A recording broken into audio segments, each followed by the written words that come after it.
यह कहानी मध्य प्रदेश के घने जंगलों में बसे एक छोटे से गांव भौरकट की है।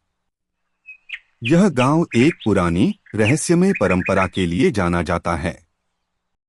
गांव के लोग कहते हैं कि जैसे ही सूर्य डूबे, कोई भी इंसान या जानवर अपने घरों से बाहर नहीं निकलता। यह नियम पीढ़ियों से चलता आ रहा था और यहाँ तक कि बच्चे भी इसे तोड़ने की हिम्मत नहीं करते थे। पर क्यों? यह जानना दिलचस्प है। भौरकट का श्राप। आज से करीब 100 साल पहले भौरकट गांव समृद्ध और खुशहाल था। लोग मेहनती थे, खेतों में फसल लहलहा रही थी और गांव में सुख शांति का वातावरण था। लेकिन एक रात इस शांति को एक घटना ने चूर चूर कर दिया। गांव का एक पुजारी था, पंडित रघुवीर, जो न केवल धार्मिक नेता थे बल्कि गांव के वैद्य और न्यायाधीश भी थे। वह गांव के रक्षक और रहस्यों के जानकार थे। गांव के किनारे स्थित एक काला तालाब था, जिसके बारे में पंडित जी ने हमेशा चेतावनी दी थी कि सूर्यास्त के बाद कोई भी उस तालाब के पास न जाए, क्योंकि वहां देवताओं का क्रोध वास करता है। गांव के अधिकतर लोग पंडित जी की बात मानते थे, लेकिन भैरव नाम का एक लोहार था जो इन पुरानी कहानियों पर विश्वास नहीं करता था। भैरव मजबूत और जिद्दी था। उसे लगता था कि ये सिर्फ डराने वाली बातें हैं। एक दिन शाम को, जब गांव के कुछ लोग एक जगह इकट्ठा हुए थे, भैरव ने घोषणा की कि वह काला तालाब के श्राप को झूठा साबित करेगा। सबने उसे रोकने की कोशिश की, लेकिन भैरव नहीं माना और तालाब की ओर चल पड़ा। जैसे ही भैरव तालाब के पास पहुंचा, वहां घना कोहरा छा गया और हवा में अजीब सी ठंडक फैल गई।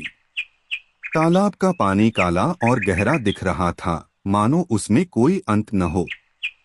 भैरव ने तालाब में एक पत्थर फेंका और चिल्लाया, अगर यहाँ कोई श्राप है तो आओ मुझे ले जाओ। उस रात भैरव घर वापस नहीं आया। अगली सुबह गांव के कुछ लोग उसकी खोज में निकले। तालाब के किनारे भैरव का शरीर मिला। उसकी आंखें खुली हुई थीं, चेहरा भय से जकड़ा हुआ था, मानो उसने कुछ भयंकर देखा हो। उसकी त्वचा नीली पड़ चुकी थी और उसका शरीर बर्फ की तरह ठंडा था। गांव में खौफ फैल गया। पंडित रघुवीर ने भैरव का अंतिम संस्कार किया और गांव वालों को चेतावनी दी कि देवता क्रोधित हो गए हैं। पंडित जी ने कहा कि अब गांव को एक बड़ा यज्ञ करना होगा ताकि तालाब के आत्माओं को शांत किया जा सके। लेकिन इससे पहले कि यज्ञ हो पाता, गांव में अजीब घटनाएं होने लगीं। रात को लोग अपने नाम की फुसफुसाहटें सुनने लगे। कुछ ने देखा कि अंधेरे में परछाइयां इधर-उधर चलती हैं। जानवर गायब होने लगे और फसलें रातों रात सूखने लगीं। सबसे भयावह घटना तब हुई जब गांव की एक युवती, गौरी, ने दावा किया कि उसे भैरव की आवाज सुनाई दी जो उसे बाहर बुला रही थी।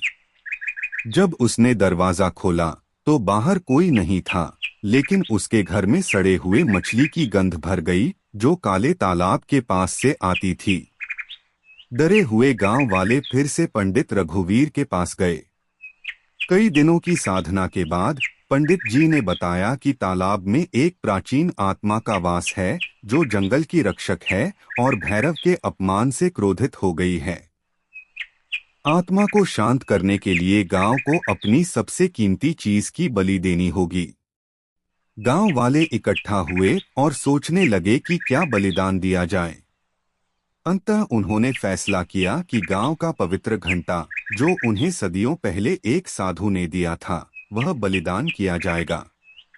कहा जाता था कि वह घंटा बुरी शक्तियों से गांव की रक्षा करता था और समृद्धि लाता था। यह एक कठिन निर्णय था, लेकिन गांव वाले अपने जीवन को बचाने के लिए घंटा बलिदान करने को तैयार हो गए। एक तूफानी रात पंडित रघुवीर और कुछ बहादुर लोग उस घंटे को लेकर काले तालाब के पास गए। जैसे ही वे तालाब के करीब पहुंचे, पानी तेजी से उबलने लगा और हवा में एक भयानक शोर गूंजने लगा। भारी मन से पंडित रघुवीर ने घंटा तालाब में फेंक दिया। जैसे ही घंटा पानी में गिरा, तूफान थम गया और तालाब फिर से शांत हो गया। उस दिन के बाद से गांव में अजीब घटनाएं बंद हो गईं, लेकिन भौरकट कभी पहले जैसा नहीं रहा। गांव के लोग हमेशा उस बलिदान को याद रखते हैं। काला तालाब हमेशा के लिए प्रतिबंधित कर दिया गया और उसकी कहानी हर पीढ़ी को सुनाई जाती रही।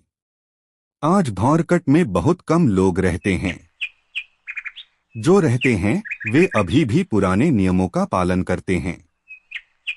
रात होते ही गांव में सन्नाटा छा जाता है और कोई भी तालाब की ओर नहीं जाता। लेकिन कभी कभी जंगल से गुजरने वाले यात्री दावा करते हैं कि उन्होंने दूर से घंटी बजने की हल्की आवाज सुनी है, जो काले तालाब की दिशा से आती है। कुछ लोग कहते हैं कि यह सिर्फ हवा की आवाज है, लेकिन गांव वाले मानते हैं कि यह तालाब की आत्मा की चेतावनी है, जो अब भी अपने अपमान का बदला लेने की ताक में है।